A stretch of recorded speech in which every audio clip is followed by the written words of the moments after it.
For the next couple of weeks, I'll be there on Saturday the 7th of April. I'll watch the boys go around. I've been a fan of these blokes since I was 15 years of age, and I actually got to meet them on Monday. It was one of the highlights of my life, and I had a 25-minute interview with the boys. They are the best blokes I've ever met. And we just straight to the interview, we've got 4 minutes of this tape. Here's the boys' kiss, Paul and Jean. Right. Righto, I'm not a very good interviewer, but I'm a big fan. So before we start, I want you to have a look at this, because I'm going to set it up.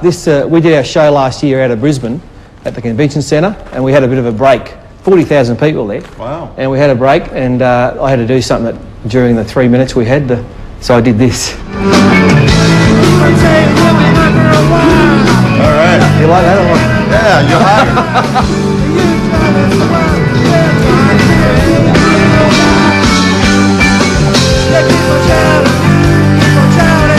Oh, it's tragic, isn't it?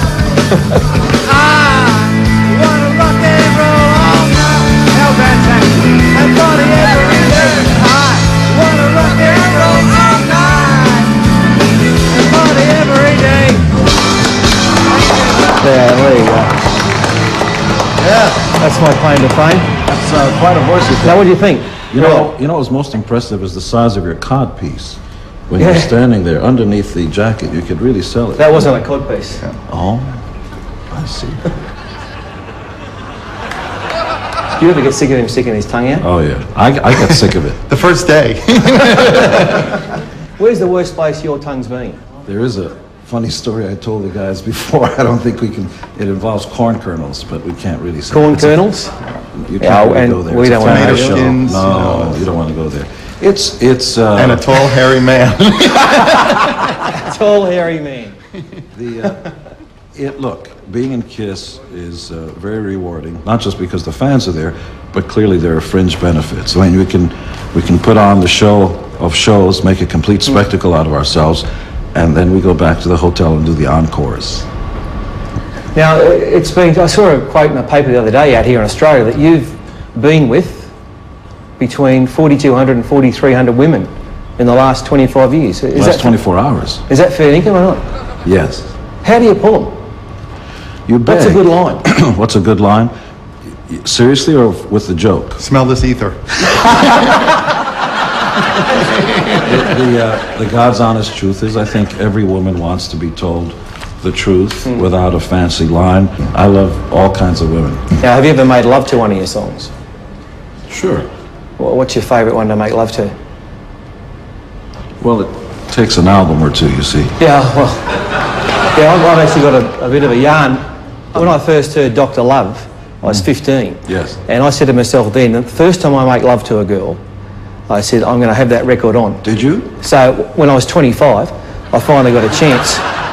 Anyway, so I turned it on, I turned the record on, and I went back in. I was gone before the first chorus. It didn't take very long at all. That's very nice of you. What's happened to her? What's happened to her? Yes. She never wanted to see me again. I was pretty ordinary, apparently. Oh. How do we compare it here in Australia then? I'm sorry? The women here are astounding. We're up there with the best? Absolutely. Yeah. I think, bar none. I mean, we have always said that some people say, you know, Sweden has the most beautiful women, but hands down and pants down, I'd have to say that Australian women, by far, they're not only beautiful, but they're really fun to be around. So, and tonight we're going to make tonight sure that we are celebrating. Yeah, we're working on good foreign relations. What happened to your movie career, Gene? I'm sorry? Your movie career. Last night I filmed a new movie in my room. It was a very good time. Will it be released soon on? It's a short. They got a million of them, these blokes. They're too good. What's a question that, I mean, you've done 1,000 interviews. What's a question that you've never been asked? That you walk away and you think, I wish someone had have asked that. Oh, I'll tell you what. Yesterday I was out and about in Sydney and somebody came up to me and said they wanted to piss in my pocket. Yeah. And it took me a while to understand. Did you know what that meant? You didn't know what that meant? I'd never heard that, and it took me a while to understand that it was actually, I don't want to over-compliment you. He wanted to give you a rap, yeah. No, he actually pissed in his pocket. It's just been a pleasure, absolute pleasure. I'm a big fan. Thank you very much, Gene Simmons. Nice to see and you. Paul Stanley. Good on your voice. Boys from KISS, well done. Thank you. Good. Next time I'll piss in your pocket. Anytime you want. Yeah, and well done. It was great to meet them. Nice blokes, really cool dudes, and they're out and about in Australia. Make sure you get out and see them wherever they are, appearing in a town near you. They're actually in Perth tonight. That was Kiss. Now, Pete, the weekend lead.